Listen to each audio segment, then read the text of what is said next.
manatı odur. Yok bende. Yokmuş sanıcı, pardon. Ha, doğru. Orxan Mahmud salamlayıram sizləri. Life Up Talks-a xoş gəlmisiniz. Çok sağ olun. Təşəkkür edirəm. Yollar necə idi? Necə gəlib çıxdınız? Yeterli çok. Mən tez çıxdım, tez gəldim. Baştan geldim, kasıçılık. Bugünkü söhbətimizi belə bir sualdan başlayaq. Bakıda interyer dizayn bazarı böyüyür, yoxsa kiçilir sizcə? Başlayırsın. Deyərdim ki, böyüyür. Son zamanlarda artıq gələn tikintilər demək olar ki, bunu göstərir. Sadəcə Həm tikinti böyüyür, həm də ki artıq biraz müştərinin də məlumatı artır. Yəni dizaynerə tələbat olduğuna inanırlar. Əvvəl mən sözü necə idi? Ustalar gəlir ki, mən özüm həll edirəm, narahat olmayın deyə belə bir pis günə qoyub çıxır. Amma belə deyil. bir də bunu deyərdim ki, artıq bugünkü günün müştəriləri artıq dizaynerlərdən tələbləri dəyişir. Daha emosional məkanlara ehtiyac duyulur, daha ağıllı məkanlar, ergonomik belə deyək və özəl yanaşmalar daha çox tələb olunur deyərdim. Çünki məlumatlar ən azından Pinterest'te bilirlər ki, dizayn sitə deyə bir şey var. 5 il əvvəl bizim getdiyimiz mənzillərdə biz müştəriyə demək çalışırıq ki, bu stil var, bunu eləyəsin mənzil. Artıq onlar bizə deyirlər ki, biz bəlkə niyə klassikanı yoxlayaq, ya da klassikanı yoxlayaq, daha məlumatlı olublar. O yerdə dizaynerə ehtiyac var hər zaman. Bəs o zaman niyə görə bəzən dizaynerlər yaxşı qazanır, bəzən isə layihə tapa bilmirlər? Mövsümlə əlaqədardır məncə. Çünki yəni ilin müəyyən mövsümündə təmir olunmur. Qış mövsümündən sonra təmir olunan divarlar gec quruyur, və yaxud da ki təmir getmir. Ona görə də məncə mövsümlə bağlı bir şeydir. Bu da real faktordur. Bir də mən də onu da əlavə edərdim ki, pasör dizayner nə verir müştəriyə? Yəni onun problemini həll edir, yoxsa sadəcə bir xəyal məhsulu ortaya qoyur. Yəni mən deyərdim ki, artıq daha çox tələbat görür bugünkü gündə problemi həll edən dizaynerlər. Beləliklə dizaynerdən dizaynerə fərq var. Yanaşmasından çox şey fərqlidir. Hansı xüsusiyyətlər bazarda dizaynerə üstünlüyü verir? Yəni sizin də dediyiniz kimi 5 il bundan öncəki müştəri ilə bugünkü müştəri arasında yetəri qədər fərq var. Və buna əsaslanaraq müştərilərin bugünkü tələblərinə uyğun dizayner nələr və ya hansı xüsusiyyətlərə malik olmalıdır? Birinci, danışıq qabiliyyəti yaxşı olmalıdır. Ki, ən azından müştəri sizi çağırırsa, sizin işə baxıb çağırır, amma artıq sizin orada bir növdə özünüzü satmaq da önəmlidir.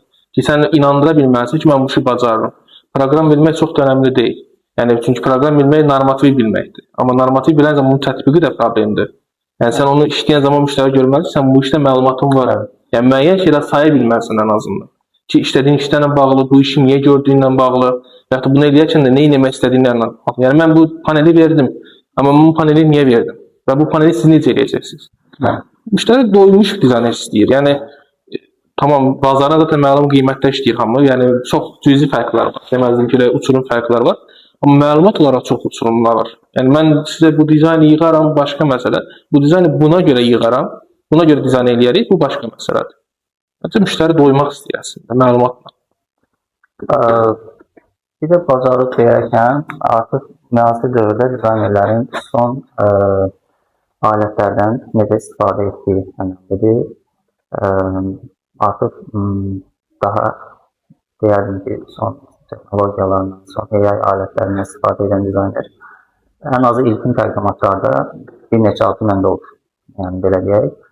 İşin artıq ikinci, texniki tərəfi hələ ki ondan danışmıram, amma ilkin olaraq müştərinin layihəyə cəlb olunması, müştərinin marağının diqqətinin cəlb olunması üçün yeni alətlərdən istifadə etmək dizaynerlər üçün müsbət.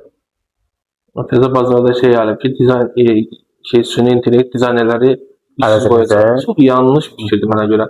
Əslində köməkçi vasitədir sənə. Yəni ki, mən bir gün özümüz də istifadə edirik. Yəni hər hansı bir dizaynerlə düzəltmək nüansı bir var təzədən render eləmək, bir var ki, həmin hissəni sırf hamısını düzəltmək daha yaxşı şeydir, sürəti artırır. Sizə dediyiniz kimi, belə deyim, proqram olsun, bu aletlər olsun, bunlar sadəcə bir alət. Bir rəssamın fırçası kimi düşünün. Yəni, Her zaman bir yazma ihtiyaç var. Yəni hər zaman olacaq. Çünki bu bir insan əməyidir. Yəni orada ən azından kodu yazan, o əmrləri yazan da bir insan olacaq. Bəli. Öz başına işləməyəcək bu sistem. Bunları xülasə etsək, dizayner üçün ən vacib xüsusiyyət nədir? Zövq, proqram biliyi, yoxsa kommunikasiya bacarığı? Aslında bu bir zəncirdir. Kommunikasiya əslində zövqü aşkar edir. Yəni bir dizayner bir müştəri ilə düzgün kommunikasiya keçirsə və ona düzgün doğru sualları verə bilirsə, artıq müştərinin zövqünü, nə istədiyini başa düşür. Sonra isə artıq onun ona lazım olan üçün belə deyək, düzgün həm texniki tərəfdən, həm ona uyğun olan bir dizaynın ona təqdim olunmasıdır. Yəni siz dizaynerə gəl, sizin evə hansı stili yığım desəz, bu müştəri biraz deyir ki, bunu sən deməlisən mənə. Ona verilən suallar çox önəmlidir. Bəli. Yəni çox üzr istəyirəm. Ən azından məsələn uşaq otağını ən xırdasını götürürəm. Uşaqların yaşlarını bilmək, qız və yaxud da oğlan olmasını bilmək, onları da çox önəmlidir. Yəni bunu müştəri təhlil edir ki, bəli, bu dizayn məndən bir şey istəyir. Verirəm və onun nəticəsini görməyə hazıram. Amma siz məsələn mən bu oğlan otağı hadi bunu mavi eləyək, düzgün bir şey deyil. Bir çox hallarda belə deyim, bayaq bir məqamda xatırladım. Dizayner əslində müştərinin hər istədiyini verən şəxs deyil. Ona bəzən müştəri, bəzən elə müştərilər olur ki, nə istədiyini verir. Dizayner bir halda həm də psixolog da olmalıdır. Yəni düzgün müştəriyə başa düşə bilməlidir ki, yəni ona əslində nə lazımdır. Bəzən müştəriyə səmimi bir diyaloqa keçməyə çalışırsan, amma bir çox hallarda müştəri özünü gizlədir dizaynerdən. Bu əslində dizaynerin işini çox çətinləşdirir. Əslində yaxşı olar ki, burada da əslində bunun altında bir şey yatır, bir güvən yatır. Yəni bir müştəri artıq dizayneri güvənməlidir. Dizayneri güvənməsi üçün də onun xəyal məhsullarına yox, reallaşdırdığı işlərə baxır. Onun bazardakı belə deyək, bir adına baxır ki, mən kimdən istəyirəm, müraciət edirəm. Yəni, bu baxımdan artıq bu şəkildə artıq müştəri də dizaynerlə artıq özünü rahat hiss edərək tanışa bilirsə, sizin də dediyiniz kimi artıq o ailə daxilində olan prosesləri dizayner öyrənməlidir. Ailə üzvləri, onların yaşam tərzi, onun insanların hobiləri, hər bir şey artıq o dizayn interiyer prosesində təsirdən alınır. Gəlin məsələyə biraz da müştərilərin perspektivindən baxaq. Müştərinin gözü ilə baxsa, müştəri dizaynerdə nə axtarır? Yəni onlar seçim etdikdə onlar üçün əsas meyallar nədir? Müştəri dizaynerdə məlumat axtarır. Yəni sən əgər evə dizayner çağırmısansa bir müştəri olaraq, demək sən bu işi bilmədən çağırmısan ya düşünərək etməlisən. Yəni müştərini əslində bir iki nüans var orada. Yəni müştərinin əslində həm işi daxil eləməlisən, həm də eləməməlisən. Yəni onun da istədiklərini eləyirmiş kimi görsənməlisən. Bayaq da siz demiş, yəni əslində biraz konflikt olmalıdır. Yəni müştəri səndən istədiyi məlumatı almalıdır, amma eyni zamanda özü də məlumat vermiş kimi hiss eləməlidir. Yəni mən də bu işi bilirəm, amma hadi sən daha yaxşısını görərsən də, sən görə nə edirsən deyə. Məlumat axtarır. Zövq adətən biraz subyektiv bir yanaşmadır. Çünki sənin ona təklif etdiyin minimal ya da modern bir dizayn onu daxil edə bilər.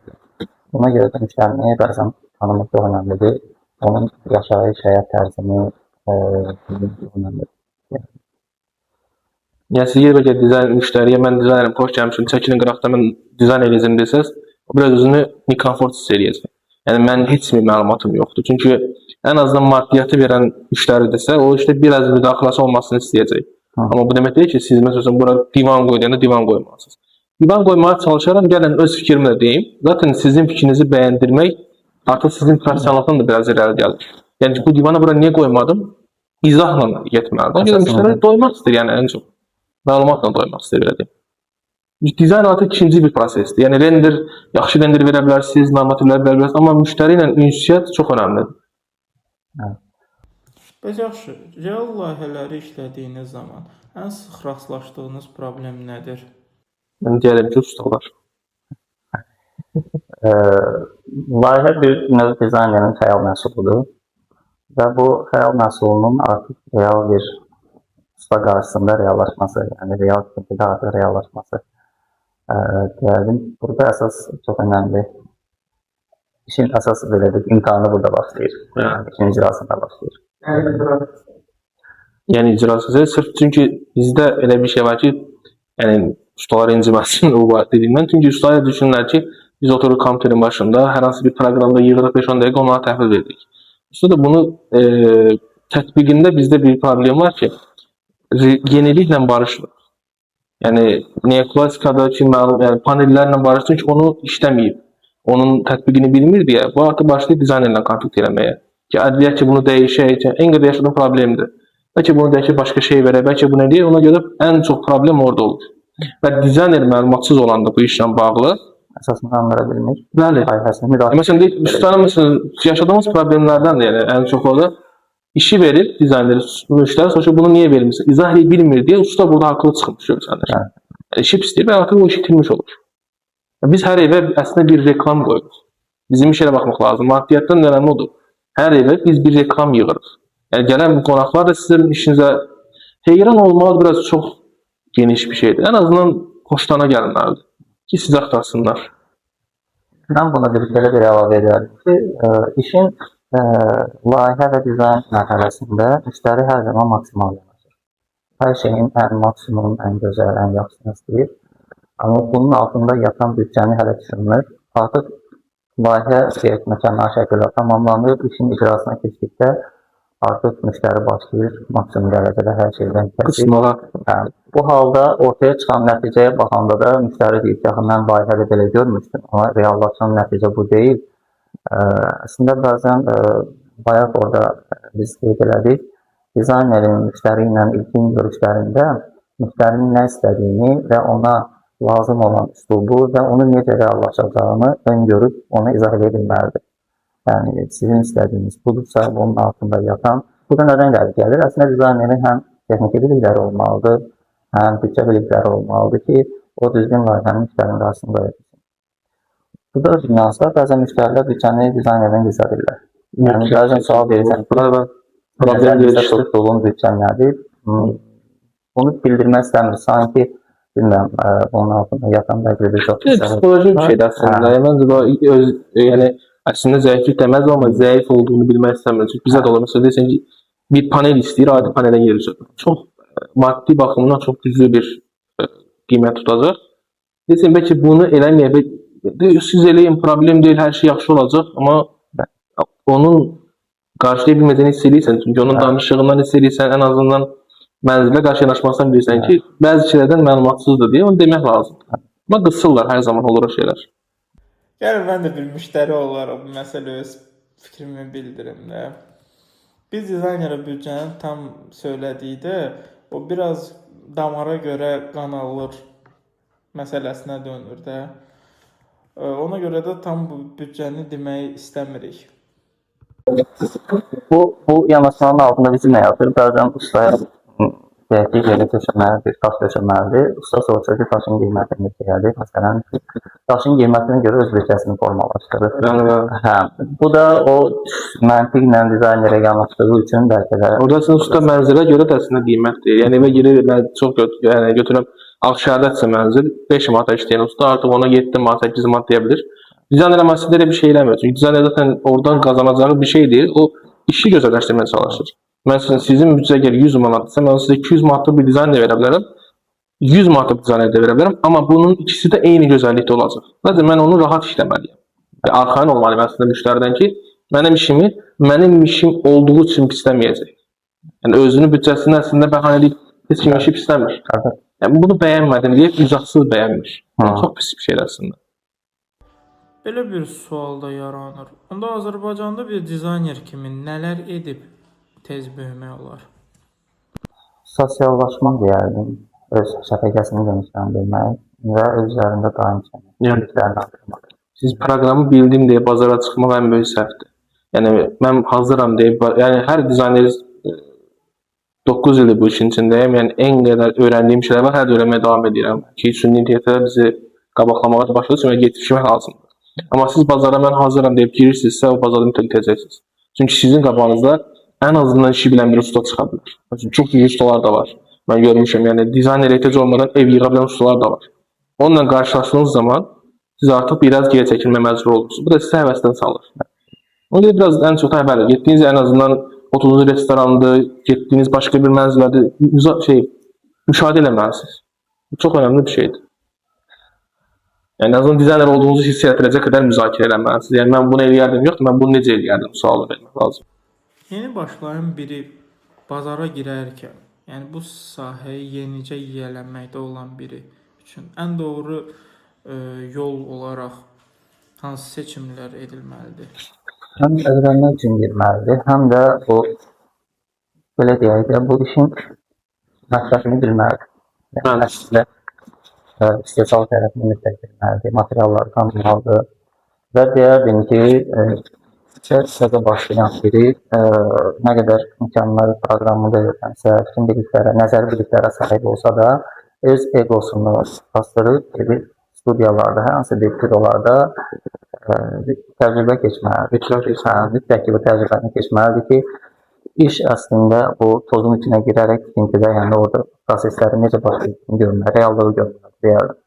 Bilirsiniz, əgər məsələn mən kursu bitirmişəm, təzə tələbəyəm, proqramı mükəmməl bilirəm, hər şey mükəmməldir. Bu amma demək deyil ki, mən alçıpanı tanımıram. Alçıpanın növlərini bilməliyəm. Ki, yağına dözümlü hansıdır, suya dözümlü hansıdır. Bizdə heç bir çox dizaynerlər deyərdim ki, məlumatı yoxdur. Amma hansı alçıpan vurulmalıdır, tavana hansı alçıpan vurulmalıdır, yağına qarşı, suya qarşı, bunlar növləri var. Ən azından bunları bilməsi belə bir təcrübədir. Ona görə praktika mütləqdir əslində. Dizayner olmaq istəyən şəxs sıfırdan başlayıb 6 aya real bir səviyyəyə çata bilərmi? Əlbəttə ki, əgər müşahidəsi güclüdürsə, əgər istədiyi şeylərin nə olduğunu bilirsə və hər sahədə qaçmağa çalışmırsa, çata bilər.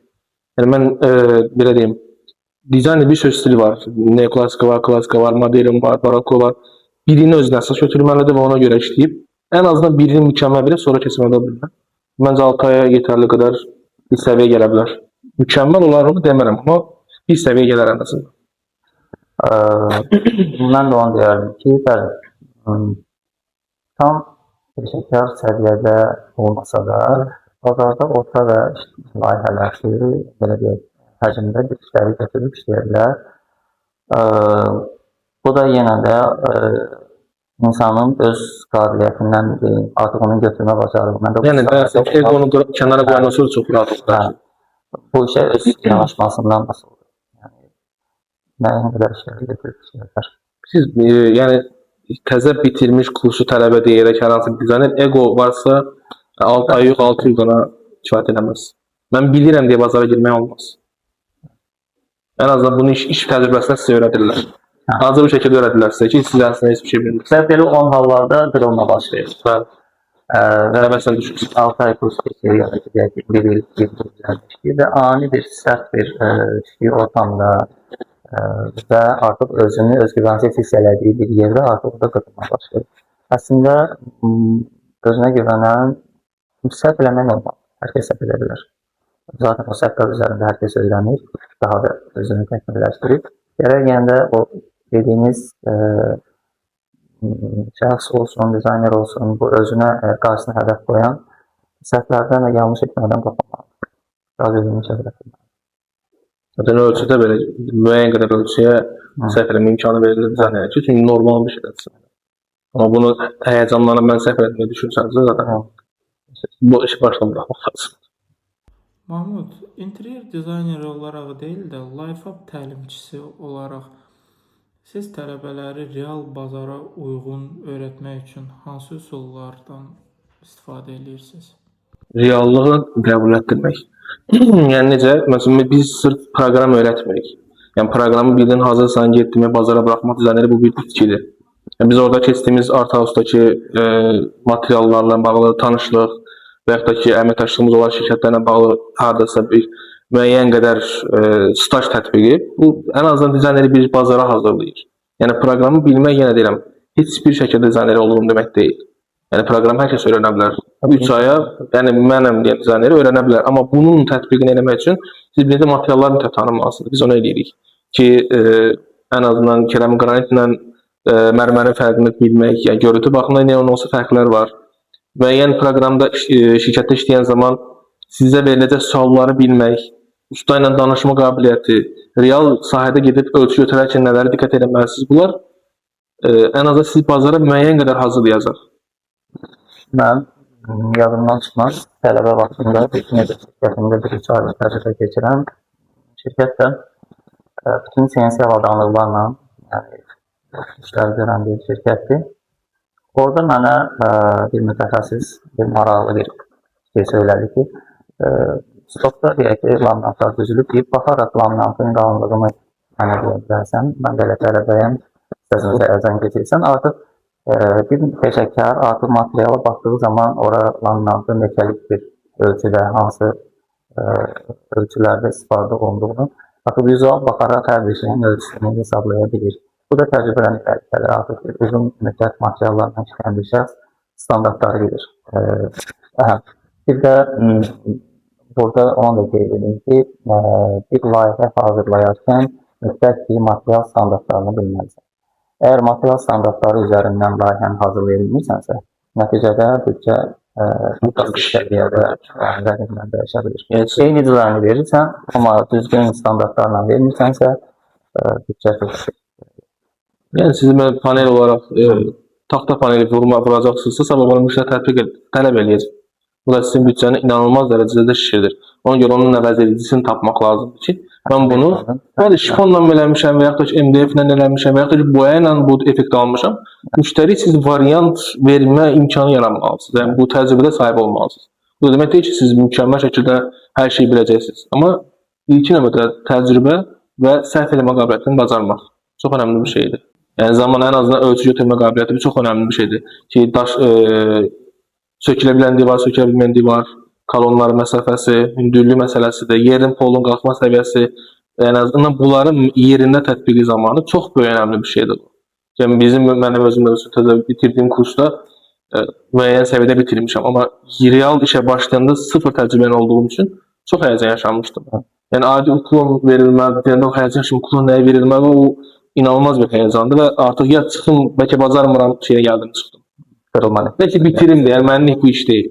Amma artıq 9 ildir və bu işdəyəm. Yəni demirəm mükəmməl səviyyədəyəm, amma ən azından bazarda müəyyən yerdə olduğumu düşünürəm. Əsas odur ki, işini sevəsən. Əlbəttə ki, işini də sevməlisən. Yəni sizin üçün rəqiblər də olacaq, sizinlə işlərinizi pisləyən adamlar da olacaq, sizin nə desəz də bəyənməyən müştərilər də olacaq. Bu da çox önəmlidir əslində.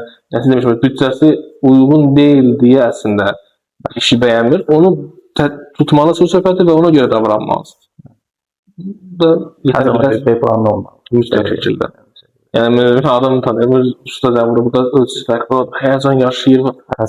Yəni ola bilər, problem deyil. Yəni bitirək. Yəni düzəldə bilərik. Yəni həll olur. Biraz uzundan bularından eşitmişik. Biraz yeni startup layihəsindən. Orxan Ucundan qulağından eşitmişik sənin süni intellekt əsaslı interyer dizayn layihən haqqında. Düşünürəm ki, biraz ətraflı məlumat versən bizim izləyicilər üçün də və gənc interyer dizaynerləri üçün də çox maraqlı olar. Deməli, əslində bu layihəyə başlayarkən bir ilə yaxındır. Bu hələ bir ilkin fikir və ideya mərhələsində və bu illər ərzində müştəri ilə yaşanan bir təcrübələr var. Ən böyük çətin bir proseslərdən biri müştərinin nə istədiyini bilməməsidir. Nə istədiyini daha doğrusu bilməyən bir müştərilər. Müştəriyə layihə aparırsan, layihə təqdim edirsən və müştəri yenə də qərarsızdır. Müştərinin qərarsızlığında altında yatan səbəblərdən biri də müştərinin özünə layihəni bəyəndirirsən və müştəri aparır çevrəsində, ailə üzvlərində ya da başqa bir rəyləri alır və hər kəs öz zövqünə görə buna rəy verir və bu onun öz güvənini təzədən sıfıra endirir və o təzədən gəlir qayıdır sənin üzərinə ki, bu əslində yaxşı deyil. Sual versən, bu sənə görə yaxşı deyil, yoxsa başqasına heç deyil. Yəni ona görə də bu layihəni hazırlayarkən ilkin orada mənim hazırladığım bir psixoloji bir test mərhələsi var. Müştəri ora daxil olur və bu psixoloji bir testdən keçir. Test nəticəsində artıq ona uyğun olan dizayn üslubu təyin olunur və burada qısa konsultasiyalar var. Bu üslub üzrə istifadə olunan rəng kodları var, mebel növləri var və belə deyək, ümumi bir informasiya bazasıdır. Sonra bu layihəni mən dedim biraz da inkişaf elətdirim. Artıq sırf həvəskar müştərilər üçün deyil də, artıq bu işə yeni başlayan dizaynerlər, memarlar ola bilər. Eyni ilə yenə də həvəskar istifadəçilər də ola bilər, peşəkarlar hətta ola bilər. Bu platformadan istifadə edə bilsinlər və necə istifadə edə bilsinlər? Creator səhifəsini yaratdım. 3 kateqoriya üzrə başlayıb, interyer, eksteryer və landşaft kateqoriyaları üzrə. AI əsaslı bir platforma olduğuna görə, əslində burada mən həll etdiyim məsələlərdən biri də bu platformadan istifadə edən şəxslərin qəliz və çətin və prompt proseslərindən azad olmasıdır. Bunu da artıq seçimlər, artıq orada biz xüsusi bir alətlər paneli yaratdıq və bu alətlər panelinin hər bir seçiminin altında böyük bir kodlaşdırma və struktur yatır. Bu platformanın əsas, belə deyək, sual gəlir ki, bəzən, bu xüsusi bir AI platformaları var. Bunlardan fərqi nədir? Bizim əsas yaratdığım platformanın məqsədi budur ki, sırf xəyal məhsulu verməsin. Daha real bir işləri ortaya qoysun. Real işləri ortaya qoyması üçün nə etmək lazımdır? Artıq tərəfdaşlar biz bu platformaya cəlb etməliyik. Mebel şirkətləri, material şirkətləri ikinci sahəsində fəaliyyət göstərən digər şirkətlər ki var. Biz elə bil ki, məhsul tərəfdaşlarla, dizaynerləri biz bir platformaya topladıq. Tərəfdaş daxil olur, öz mebellərini, aksesuarlarını, dekorlarını platformaya yerləşdirir. Artıq dizayner də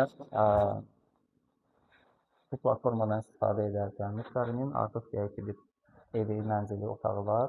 Onun şəklini çəkir, platformaya əlavə edir. Orada üslublar üzrə, otağın təyinatı üzrə seçimlərini edir və tərəfdaş kataloqu səhifəsinə keçid edərək real platformada olan məhsullardan ona yaxın məhsul seçərək modlar yaradır və onu avtomatik olaraq renderdə istifadə edir.